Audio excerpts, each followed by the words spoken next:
अचूक। नमस्कार, आपके साथ हूं मैं राजीव शर्मा। ऑपरेशन सिंदूर के बाद भारत डिफेंस के क्षेत्र में अपनी ताकत में लगातार इजाफा कर रहा है। भारतीय वायुसेना को 5th जनरेशन फाइटर जेट से लैस करने में जुटा हुआ है। इस 5th जनरेशन फाइटर जेट के लिए एडवांस मीडियम कॉम्बैट एयरक्राफ्ट को वायुसेना और नौसेना दोनों के लिए तैयार किया जा रहा है। 5वीं पीढ़ी के stealth multi role fighter jet को अब स्वदेशी इंजन से लैस करने की दिशा में भी भारत ने कदम बढ़ा दिए हैं। भारत और फ्रांस के बीच जल्द ही इस डील को लेकर साइन होने की उम्मीद है। भारत और फ्रांस मिलकर भारत में ही एमका के लिए इंजन तैयार करेंगे। डिफेंस सेक्टर में लगातार आत्मनिर्भर हो रहे भारत की ताकत से पड़ोसी देश थर थर कांपेंगे।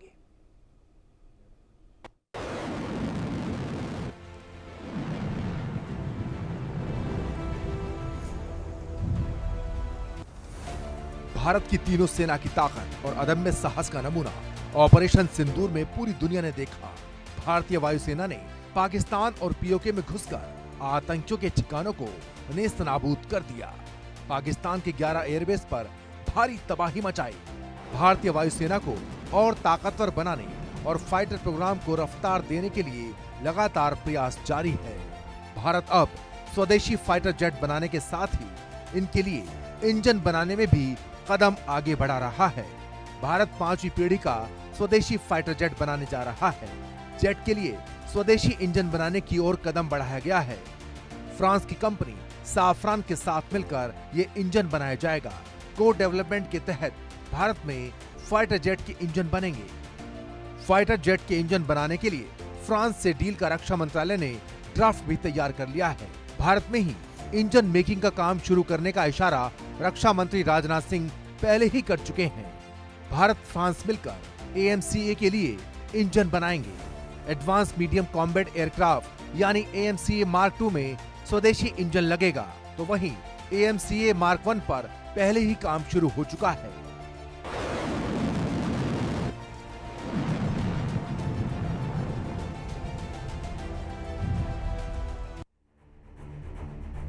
स्वदेशी एडवांस मीडियम कॉम्बैट एयरक्राफ्ट और उसमें लगा स्वदेशी इंजन दुश्मन के होश उड़ाने के लिए काफी है। जिस एडवांस मीडियम कॉम्बैट एयरक्राफ्ट में स्वदेशी इंजन बनाने के लिए फ्रांस से डील होने वाली है, उसकी ताकत भी समझिए। AMCA 5वीं पीढ़ी का लड़ाकू विमान है। इसमें सेंसर फ्यूजन, आंतरिक हथियार कैरेज है, अत्याधुनिक एवियोनिक्स, सुपर क्रूज क्षमता जैसी तकनीकें हैं, तो साथ ही आंतरिक वेपन्स बे और डाइवर्टलेस सुपरसोनिक इनटेक की सुविधा भी है। 1500 किलोग्राम पेलोड और 5500 किलोग्राम बाहरी पेलोड की क्षमता है। कुल 6500 किलोग्राम आंतरिक ईंधन की क्षमता, तो वहीं 2 मैक से ज्यादा होगी रफ्तार। 1600 किलोमीटर से ज्यादा operational range, integrated air defence system भेजने में सक्षम।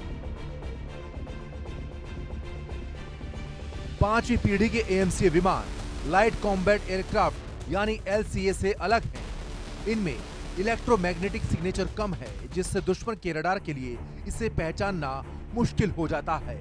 AMCA के साथ ही भारत की गिनती उन देशों में होगी जिन्होंने 5वीं पीढ़ी के स्टील्थ लड़ाकू विमान विकसित किए हैं। 5th जनरेशन के फाइटर जेट से लैस होने के बाद चीन और पाकिस्तान जैसे दुश्मन भारत की ओर आंख उठाकर भी नहीं देख सकेंगे। Bureau report, India news. दो खास मेहमान हमारे साथ इस वक्त जुड़े हैं। Major general doctor JK Bansal मेरे साथ सीनियर डिफेंस एक्सपर्ट के तौर पर, और group captain retired Tapesh Chaudhary मेरे साथ सीनियर डिफेंस एक्सपर्ट के तौर पर। आप दोनों का बहुत स्वागत है। ये कुछ ऐसे टॉपिक हैं जिन्हें समझने में मेरी भी रुचि है और बहुत रोचक होते हैं, क्योंकि आप लोग इसकी एक एक चीज़ से वाकिफ़ है, तो ज़्यादा बेहतर तरीके से चीज़ों को आप लोग समझा पाएंगे। JK बंसल सर, एमका की ज़रूरत वर्तमान हालात में और आज से 10 साल बाद जब हम उम्मीद कर रहे हैं कि ये भारत की सरहदों पर काम कर रहा होगा, कितनी अहम है और एमका का होना अपने आप में कितनी बड़ी ज़रूरत है? नमस्कार राजीव जी, पहले तो मैं आपके चैनल की और आपकी सराहना करना चाहता हूं और बधाई देना चाहता हूं कि आप जो लगातार हमारा डिफेंस प्रोडक्शन में आत्मनिर्भरता और नए नए हथियार बन रहे हैं उनके से अवगत कराते हैं, दर्शकों को अवगत कराते हैं, और एक जो है जो मैन्युफैक्चरर हैं, जो डेवलपर हैं, जैसे में डीआरडीओ ले लीजिए, एचएएल, उनका भी मनोबल बढ़ता है इससे।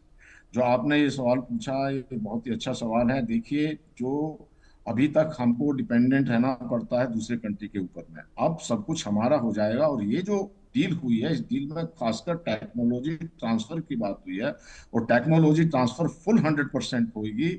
और जो इसके अंदर इसमें जो है वो प्रॉपर्टी इंटेलेक्चुअल राइट भी हमारे पास रहेंगे, जिससे कि इसको हम मॉडिफाई कर सकते हैं, आगे इस जो है अपडेट कर सकते हैं, और अपग्रेड करने के अलावा हम इसको सेल भी कर सकते हैं। तो इंडिया एक बहुत बड़ा हब बन जाएगा, जो एक्सपोर्ट का भी। इसके साथ साथ इस प्रोजेक्ट के आने से जो है भारत के अंदर में काफी रोजगार भी बढ़ जाएंगे। तो ये बहुत ही अच्छा प्रोजेक्ट है जो $7 बिलियन का है। और इसमें थोड़े से जो चैलेंजेस हैं वो ये है कि पहले भी हमारी डील जो साफरान के साथ में रही है, तो उसमें जो शक्ति इंजन बनाया था, 350 यूनिट इन्होंने बनाई थी, जो हमारे एडवांस लाइट एयरक्राफ्ट हैं, जो जो जो हमारे हेलीकॉप्टर हैं उसके लिए। तो उन बातों का सबका ध्यान रखा जाएगा। और ध्यान रखने के साथ साथ बहुत ही पावरफुल इंजन है, 125 किलो न्यूटन्स की इसकी पावर होगी, और 25 टन वेट होगा। तो बहुत ही शक्तिशाली इंजन ये लग जाएगा, और जिससे जो भारत एक हब बन जाएगा। और जो जैसा आपने बताया MK2 के बारे में, MK2 एक बहुत ही स्टील्थ टाइप का और बहुत पावरफुल विमान 5th जनरेशन होगा, जबकि इसके अंदर में काफी मैन्योरेबिलिटी हो जाएगी और बहुत एडवांस होगा, स्टील्थ होगा। तो इन बातों को देखते हुए भारत जो है एक सेल्फ रिलायंस की तरफ बढ़ रहा है। और जो सेल्फ रिलायंस की बढ़ने से ये होगा कि हमें किसी के ऊपर में जो कुछ जो है डिपेंड नहीं रहना पड़ेगा। और एक बात मैं यहाँ ये भी कहूंगा कि ये जो कंपनी है, ये इंजन जो है राफेल को भी ये सप्लाई करती है। अब आप सभी दुनिया जानती है कि राफेल कितना पावरफुल और कितना एडवांस एयरक्राफ्ट है। तो वो सब कितना हमारे देश में हो जाएंगे। और देश में होने से सबसे बड़ी बात ये होती है कि देखिए, जब राफेल की बात हुई थी, कुछ कोड मांगा गया मिसाइल्स के लिए, तो उन्होंने रिफ्यूज कर दिया। जब सब कुछ हमारे पास होगा, तो इस तरह से हम अपना जितना चाहें प्रोडक्शन कर सकते हैं, जैसे चाहें मॉडिफाई कर सकते हैं। और जो इंडिया एक्सपोर्ट करेगा, और इंडिया एक बहुत बड़ा हब बन जाएगा। क्योंकि एक बात यहाँ ध्यान देने योग्य है कि वर्ल्ड क्लास जो वेपन जो हम बनाएंगे एयरक्राफ्ट, उसकी कीमत जो होती है भारत में कम होती है। तो जितने कंट्रीज हैं, जो जैसे आप चाहे उसमें फिलीपींस ले लीजिए, इंडोनेशिया ले लीजिए, साउथ एशिया के कंट्रीज हैं जिन्होंने हमारी ब्रह्मोस मिसाइल में भी काफी रुचि दिखाई है और ऑर्डर भी आए हैं। तो इस प्रकार से ये एक बहुत बड़ा जो है एक गेम चेंजर साबित होगा। जी राजीव। वाकई ये गेम चेंजर साबित होगा। एमका की बात कर रहे हैं मेजर जनरल जेके बंसल। दर्शकों, एमका को हम शॉर्ट फॉर्म में एडवांस मीडियम कॉम्बैट एयरक्राफ्ट की तरह से समझ सकते हैं। 5th जनरेशन की बात कर रहा है, स्टेल्थ होने की बात कर रहा है। ग्रुप कैप्टन तपेश चौधरी, मैं अपने दर्शकों को ABCD पहुंचाना चाहता हूं आपके ज़रिए, क्योंकि आप एयरफोर्स से ही आते हैं, चीज़ों को आपने देखा है और कई विमानों को नज़दीक से परखा भी होगा। एमका 5th जनरेशन होने वाला है। 5th जनरेशन अपने आप में क्या कैपेबिलिटी रखती हैं? हम अभी तक अमेरिका में GE कंपनी से GF414 इंजन लेने की कोशिश कर रहे थे, क्योंकि दर्शकों ये समझिए, हम अपने कावेरी नाम के एक इंजन पर काम कर रहे हैं, लेकिन भारत ने शायद बहुत देर से दौड़ना शुरू किया, या उस दौड़ को भारत ने हमेशा इग्नोर करके रखा। तो हम पीछे हैं, और उस बीच के गैप को पाटने के लिए हम अमेरिका की कंपनी से इंजन्स मांग रहे थे। हमारा तेजस का प्रोग्राम कहां पहुंच चुका है, इस बारे में मैं कुछ नहीं बोल रहा हूं। दर्शकों, आप गूगल कीजिए और air chief marshal Amarpreet Singh को सुन लीजिएगा, आप सवालों के जवाब अपने आप समझने लगेंगे। ग्रुप कैप्टन तपेश चौधरी, मैं अब अपने इस इंट्रो को अब आपके जवाब से कनेक्ट करवाना चाहूंगा। एमका स्टेल्थ 5th जनरेशन क्या है, और क्यों भारत को अब इसमें ट्रांसफर ऑफ टेक्नोलॉजी के साथ फ्रांस के साथ सोचना पड़ रहा है? वो मजबूरी क्या, और वो आजादी हमें क्या मिलेगी 10 साल में? थैंक यू राजीव जी। पहले तो आपके चैनल के माध्यम से अफगानिस्तान में जितने भी लोग हताहत और घायल हुए हैं, जैसे मेरी संवेदनाएं और आप सबकी संवेदनाएं उनके साथ हैं। 800 लोगों की मृत्यु और 250 घायल, बहुत दुखद हादसा है। जी, जैसे भारत हमेशा फर्स्ट रेस्पोंडर रहा है, तो उस देश के लोगों को भरोसा दिलाना चाहता हूं कि पूरा भारत आपके साथ है। दूसरा, ये जो साफरान इंजन की जो बात हुई, इतनी बारिश और सैलाब, आप भी अपने हाइलाइट्स में दिखा रहे थे कि बीच में एक अच्छी न्यूज है ये क्योंकि रोज हर टीवी न्यूज चैनल पे बारिश और सैलाब और उससे हुए नुकसान की हम बातचीत कर रहे हैं। तो जो देखिए आज की डेट में भारत की जो स्क्वाड्रन एस्टेब्लिश्ड स्ट्रेंथ है या जो सैंक्शनड स्ट्रेंथ है वो 42 होनी चाहिए जी।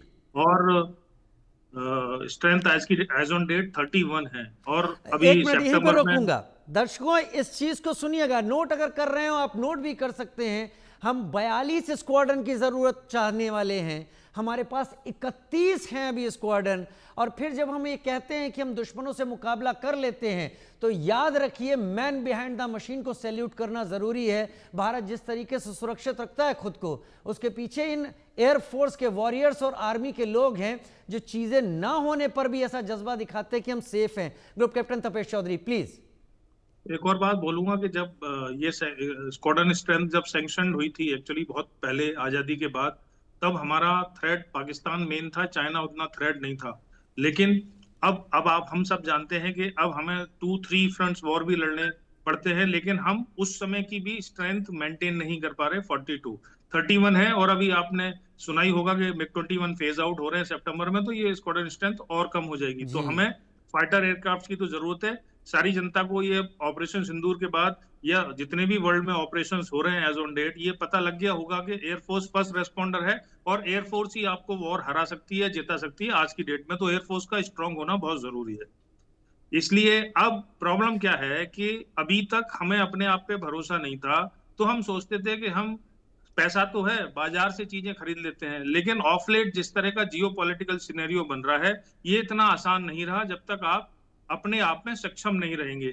लेकिन जिन जिन चीजों पे आप आत्मनिर्भर नहीं हो सकते और जो चीजें आपको मैंडेटली बाहर से लेनी है, उन चीजों पे आपको डाइवर्सिफाई करना जरूरी है। देखिए हमारे Su-30 में भी AL-31 इंजन लगते हैं, जिसका आईपी, जिसको इंटेलेक्चुअल प्रॉपर्टी कहते हैं, यानी कि उसकी जो कोर नॉलेज है वो अभी भी रशिया के पास है। उसके बहुत सारे पार्ट्स हमारे यहाँ मैन्युफैक्चर होते हैं, असेंबल भी हमारे यहाँ होता है, लेकिन कोर नॉलेज उसके पास है। तो यानी कि हम एक लिमिट से ज्यादा लाइसेंसिंग के अंदर प्रोड्यूस नहीं कर सकते, तो हम तेजस पे लगा नहीं सकते थे। हमने जब हमारी स्क्वाड्रन स्ट्रेंथ डिप्लीट हो रही थी और बहुत ही ज्यादा प्रॉब्लम में थे, तो हमने थोड़े से राफेल खरीद लिए, जो बात आगे कभी बढ़ी नहीं। तो हमने सोचा, और गवर्नमेंट का ही इनिशिएटिव था कि हम तेजस को बढ़ाएंगे। तेजस को 40 साल से ज्यादा हो गए और तेजस को आगे बढ़ाएंगे, उसके लिए हमें इंजन की जरूरत थी। हमने कावेरी इंजन का प्रोडक्शन और जो भी प्रोडक्शन तो नहीं कहेंगे, लेकिन कावेरी इंजन का जो भी हम प्रोसेस इनिशिएट किया था वो फेल हो गया, क्योंकि हम थ्रस्ट टू वेट रेशियो जो फाइटर एयरक्राफ्ट के लिए चाहिए वो जनरेट नहीं कर पाए। अब वो हम ड्रोन, घातक टाइप ड्रोन्स में इस्तेमाल कर रहे हैं, लेकिन फाइटर एयरक्राफ्ट के लिए वो प्रोजेक्ट हमने बंद कर दिया। यानी कि हम ये मान के चलते हैं कि आज की डेट में हम इंजन के लिए तो डिपेंडेंट है, जबकि जो सबसे ज्यादा इंपॉर्टेंट पार्ट है AMCL या किसी भी एयरक्राफ्ट के लिए, हम तेजस भी प्रोड्यूस नहीं कर पा रहे। अपनी स्क्वाड्रन स्ट्रेंथ जो डिप्लीटेड है उसको भरने के लिए भी 99 इंजन का हमने जनरल इलेक्ट्रिक 404 का ऑर्डर दिया था तेजस मार्क 1 के लिए। तो और उसके अलावा आई थिंक 112 और समथिंग लाइक दैट हमने ऑर्डर दिया है G1414 का तेजस मार्क 2 के लिए। वहां से सप्लाई में डिले हो रहे हैं। HAL भी सोच रहा है कि कुछ पेनल्टी लगाने के लिए। अमेरिका के साथ हमारा टैरिफ वॉर जो चल रहा है और जो रिलेशंस में इस समय खटासाई हुई है, उससे हमें पता है क्या होने वाला है। तो ये हमारे लिए बहुत इंपॉर्टेंट था। जब हम डिपेंडेंट एक कंट्री पे नहीं हो सकते, जब जिस चीज में हम सेल्फ रिलायंट या आत्मनिर्भर नहीं है, तो ये जो न्यूज है साफरान इंजन की, इसका आईपी भी हमारे पास आएगा। हम इसके सारे डिफेंस के जो भी पार्ट्स हैं और एवरीथिंग है इंजन का, वो सब हम यहाँ असेंबल करेंगे और हम अपने आप में सेल्फ सफिशिएंट हो सकते हैं। तो ये एक बहुत अच्छी न्यूज है।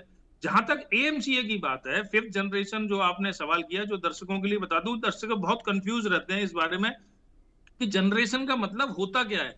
3rd generation, 4th generation, 4.5 generation, 5th generation.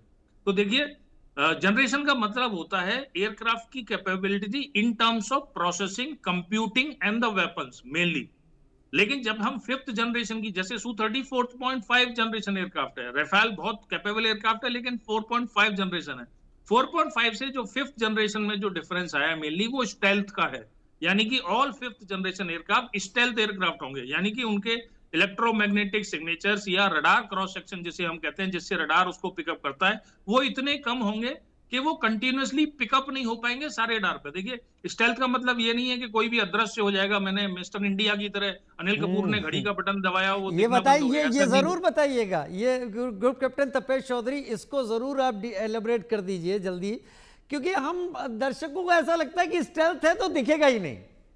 नहीं नहीं, वो स्टेल्थ का मतलब उसके सिग्नेचर्स कम हो गए, वो रडार पे कम दिखेगा, सारे रडार्स नहीं पिकअप कर पाएंगे। या उसको जैसे किसी रडार की कैपेबिलिटी 400 किलोमीटर पिकअप करने की है तो वो उसको पास में पिकअप कर पाएगा। उस रडार, वो एयरक्राफ्ट पास आ रहा है या दूर जा रहा है या आपसे परपेंडिकुलर जा रहा है, ये सब फैक्टर्स बहुत मैटर करते हैं।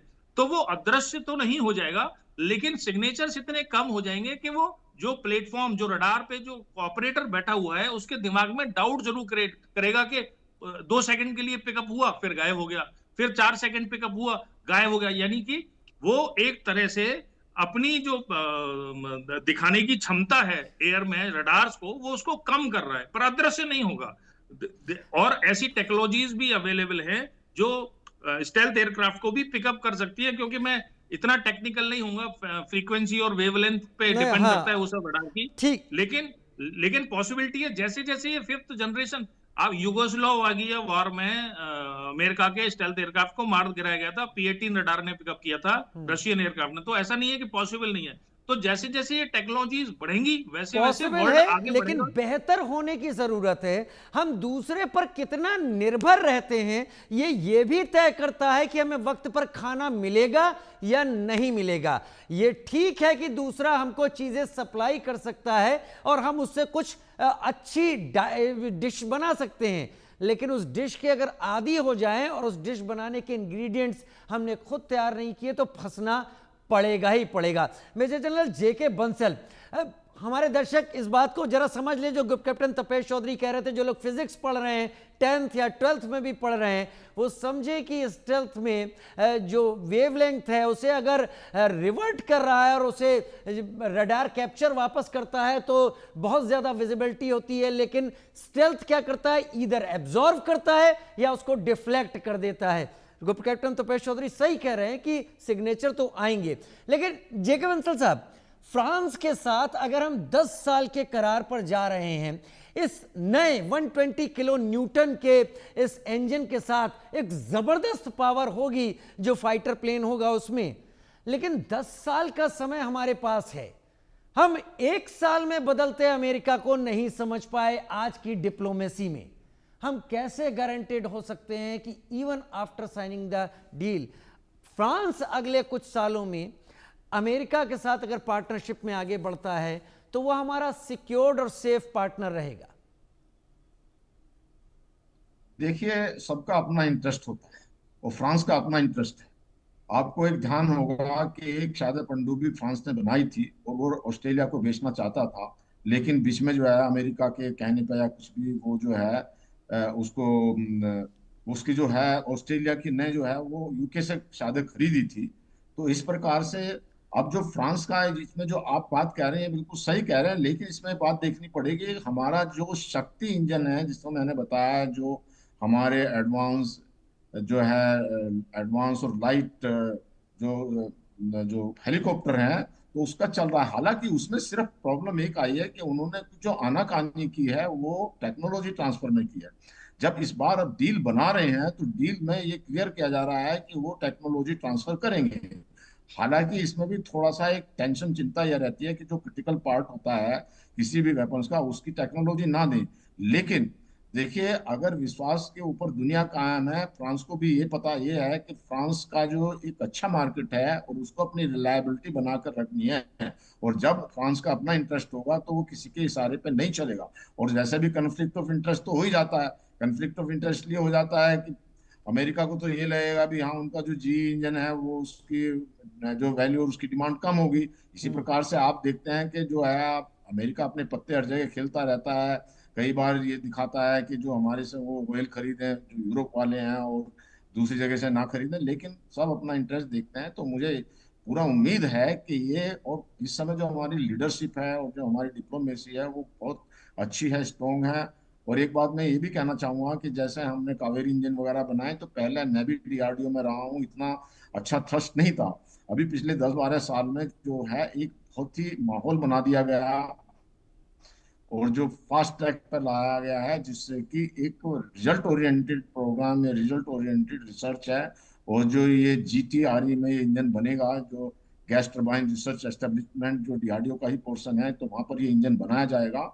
और इसमें बहुत सारे प्लेयर रहेंगे और बहुत सारे जो है MSME रहेंगे, तो इससे एक बहुत बड़ा जो एक जॉब क्रिएशन भी होगा। तो मुझे पूरी उम्मीद है कि फ्रांस जो है, क्योंकि टाइम टेस्टेड है, शक्ति के साथ में, हालांकि जैसे मैंने कहा कि वो ट्रांसफर टेक्नोलॉजी में डिले किया है, लेकिन 350 यूनिट दी तो है ना उन फ्रांस जो हमको शक्ति इंजन की, जो उसमें जो कोलैबोरेशन किया।